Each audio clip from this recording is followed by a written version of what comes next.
What's going on, gamers? So we got some not good news here for the Dragon Age, the Veilguard.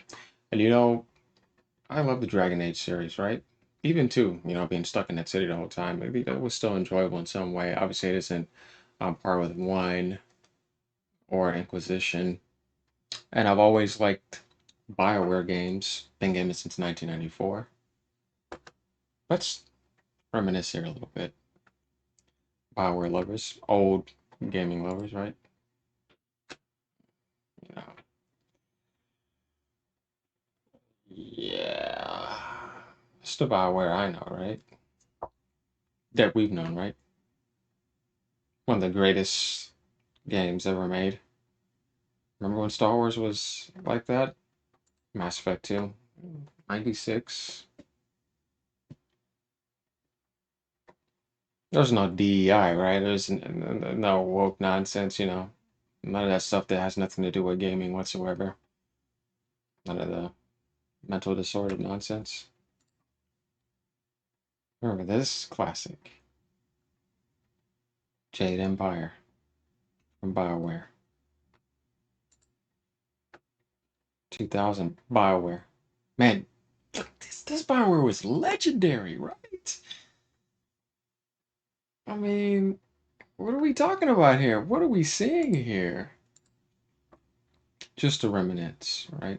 Things were epic, story, writing, it was amazing. Now, let's get ready to take a look at Dragon Age Veilguard. Like, subscribe if you like this type of content. I'll be bringing you more for years, epic gaming stuff, streaming, all that controversy. When I look at this Dragon Age, I don't even recognize that BioWare that I just showed you. It feels alien. I don't even know what the hell I'm looking at. The art, just everything about it. But the gameplay looks like it could be solid. The world looks beautiful, right? Because that's just better technology today. But what's underneath all that? How deep is it? How good is the writing, the lore, the character? Because, right, that's so important when it comes to BioWare and these type of games. Personality, building bonds. Let's see what he has to say. What's up, Non-binary. space pirates?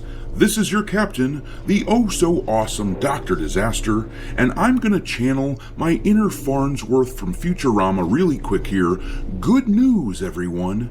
Dragon Age the Veilguard is introducing the first non-binary companion to the series. Oh, goody. I'm so happy for you. Now, there has been some confusion over Tosh. Some people thought the character was a dude, and some people thought that it was a girl. I guess there was a good reason for the confusion, because apparently it's none of the above. The investors don't seem to be too keen on the marketing for this game. The more we learn about it, the more that EA's stock price tumbles. That's not a good sign. Do we expect EA to learn? I mean, you don't want to compete with this, though, EA. I think they're learning right now. Both. Man. Lowest in 10 years. Man, look at that the past 5 years. Hey, man, that sucks. It's not working well for them. EA, don't be no competitor. I mean, they got you beat now. But naturally, the media is reacting to this non-binary stuff as though it's some kind of stunning achievement. But I think I can speak for most gamers when I say... You mean stunning confusion? Shut up! Oh my god, I don't care! Yo, let's be confused.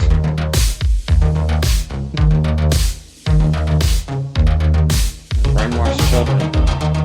Teenagers.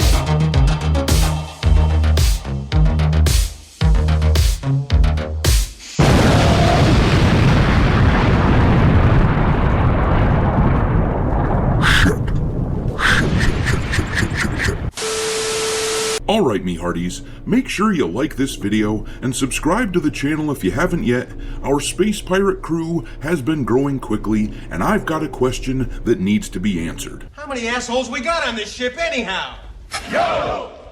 There are now 56,000 space pirate a-holes running amok in this crew of ours, and as is customary on this channel, with every 1,000 subscribers, I add another ship to our fleet in order to house the newcomers. And this time, I selected the USS Sulaco from the movie Aliens. It's up to you new guys to clean it out and make sure there aren't any xenomorphs still hiding on board, so get to work, me hearties. But if you have any suggestions for future ships, drop them in the comment section and I will add them to my list. In any event, thanks for subscribing.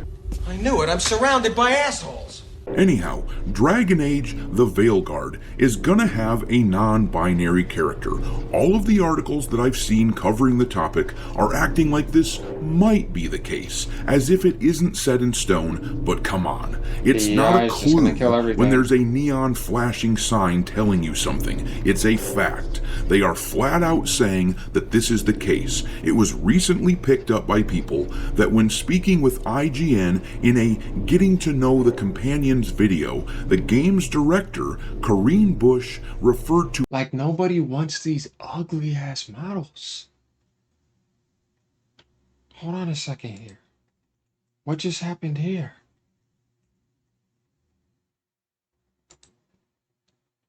Who wants that?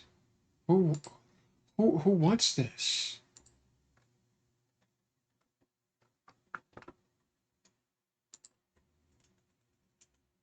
Hold on, we gotta find the ugly, the other one. What the hell is that? Oh God, nobody definitely wants that. And that look, keep your mental disorders to yourself. To Tosh with they, them pronouns throughout the video. So Tosh, in the creation of their arc, is one of our more complex characters. It's a journey along their arc that is about introspection. Why are you the way that you are? And let's be clear, that is not an accident. That is obviously on purpose. Keep in mind that this person, this Corrine Bush, is a self-described queerosexual gendermancer. If you think there is any chance that this would be an accident, that they and them pronouns would be used, then you're fooling yourself. I mean, heck, the voice actor for the character is also a self-described non-binary person. If you think a game that was directed by a gendermancer wouldn't have a non-binary person, then that is just incredibly naive, because clearly that is the primary focus of these people. They went out of the... Okay. It's not just about the visual appearance of this, but it's about the mindset and the enforcement upon people that don't want anything to do with this when they were just growing up in natural order through the way video games worked. Because this is going to affect character development, character writing, personality, the way it connects with everything else. It's just weird. You would think that BioWare learned after the failure of Andromeda, which was abysmal, Anthem. I mean, when you get your opportunity to shine again, EA too, I mean, what the hell, man? And now we have this. Man, and it's like, how long will it take for them to make a game? Because they're like Blizzard already. They don't make games very quick. And I kind of feel like you already just ruined the next Dragon Age for me. And it just feels so like way off the deep end compared to the end of Inquisition. Why are we not continuing from that? Well, what is this, man? I can't tell you how much I hate DEI. Like that there's no way to explain it. Been gaming since 1994. It's just creating problems that just don't belong in the gaming industry, that are not problems to if a game is actually good or bad. You know, when Anthem was a problem, it was a problem of game development. It wasn't a political ideology and identities and all this nonsense. I just cannot believe this. Their way to let us know that every companion in the game is canonically pansexual, meaning they'll sleep with whatever. So much for diversity, I guess. It's only diverse when everyone is exactly the same. But anyhow, everyone is canonically pansexual, and romance is one of the big focuses on the game. Weirdo. They act like this is a big draw for gamers, and I just don't think so. Sure, BioWare has usually had the option to romance companions in their games, going all the way back to the Knights of the Old Republic. That's one of their things, but it really isn't a major draw for gamers at all. It's just part of the game, just a small part of the game. So that begs the question, why focus on it so much when promoting this game? Well, their focus on this tells us all we need to know about the mentality of the developers of Dragon Age the Veilguard. It tells us that they aren't interested in tailoring this to regular gamers. They are attempting to appeal to the modern audience. They want to pander to the people whose primary concern is whether or not you can make the main character fall in love with the non-binary character. All the while, the rest of us are asking about things like the combat system, the character creation system, and why the hell we can't use blood magic in the game. The stock price for EA, the parent company of BioWare, has seen a bit of a tumble ever since the marketing blitz began in September for Dragon Age the Veilguard, the month leading up to a AAA game. Well, you still got a ways to catch Ubisoft. If you want to do that, you're going to need to do the leap of faith off of Assassin's Creed, the highest building ever. Actually, no. You're gonna need to get close to outer space and dive down. Game's release is when these companies really start ramping things up. They start spending money and pushing the marketing, and ever since the promotional material has come out at the turn of the month, you can see that the stock price has been tumbling for EA. They just want to destroy everything we grew up on and built and loved and built into, and just crash it into the ground and make it weird. And they hate gaming. They hate real gamers. They're invading our world. We attack them, get them out, make everything flop till they're gone. Because they're taking checks to do this anyways. And they're making real developers' lives hell, or laying them off and replacing them with weird towns. So, to an extent, though, because you still have to have real coders in there, because obviously they don't do that. They're just there to be activists and enforce things, while taking the far left checks and Democratic Party. Think how bad it would be if EA didn't have perennial titles like Madden to prop it up. But even with the recent release of this year's Madden, investors seem to be sweating at least a little bit. And on the 4th, that's when the gameplay video was released for Dragon Age, the stock price for EA saw a noticeable tumble then as well.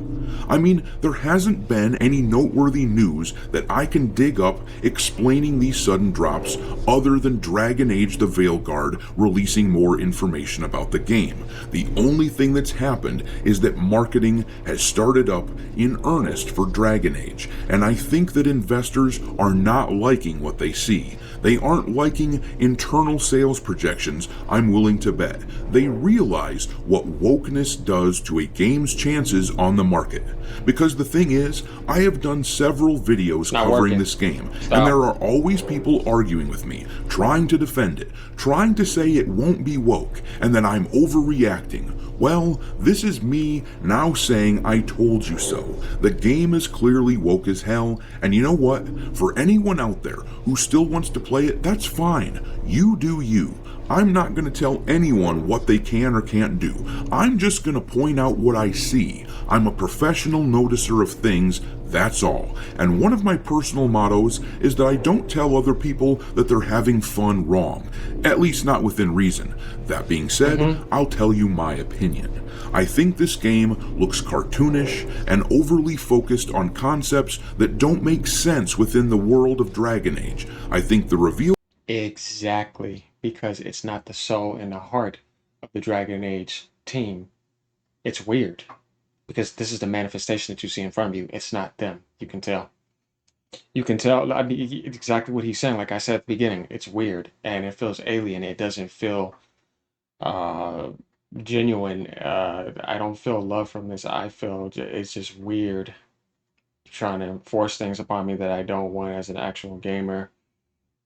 Yeah, I'll go back to hell. Trailer, which you might remember had that cover of David Bowie's Heroes playing in the background. I think that trailer perfectly encapsulates the tone these people were going for, and BioWare was unpleasantly surprised to see the trailer was ratioed to hell. Dragon Age fans hated it, so when the launch date trailer came out, they tried to disguise that tone. They made it seem darker and less silly, but you could still catch glimpses of the tone that they're going for underneath. And I think there will be a lot of very disappointed Dragon Age fans who couldn't help themselves. They had to buy the game on day one, and they will regret not watching reviews first. That's not going to be me. At the idea of buying this. Now you said buying the game. Yeah, no, not buying this. Hell no, I'm skipping it. I'll be playing Dragon Ball Sparking Zero. I'll be playing Silent Hill 2. You know what I mean? I'll be playing the Life is Strange sequel. I cannot wait for that game and streaming it when it comes out, but I might just do that as a public service for y'all. I just really don't want to. But in any event, I'm gonna leave it there. Would you watch if I stream the game next month? And also, what do you think of Tosh being the first non-binary Dragon Age companion? Is it stunning and brave? Drop your thoughts in the comment section. No, because it says a lot about DEI enforcement. This is not natural creativity. You're enforcing things in a world that is not naturally in there. Like I said, y'all, like and subscribe. Just, I'm very enthusiastic, energetic, but this is just like, it's such a turn off. Let me know what y'all think. Drop some stuff in the comments. This guy's cool. I like him. It's my first time ever seeing a video from him. But oh boy, let's see how this goes. Now it's a mixed bag. I don't see this scoring high. If it hits mid 80s, that will be interesting. Like, I just feel like I see potential here, but then I don't know. I don't feel a soul from it. It's weird. We're gonna have to see.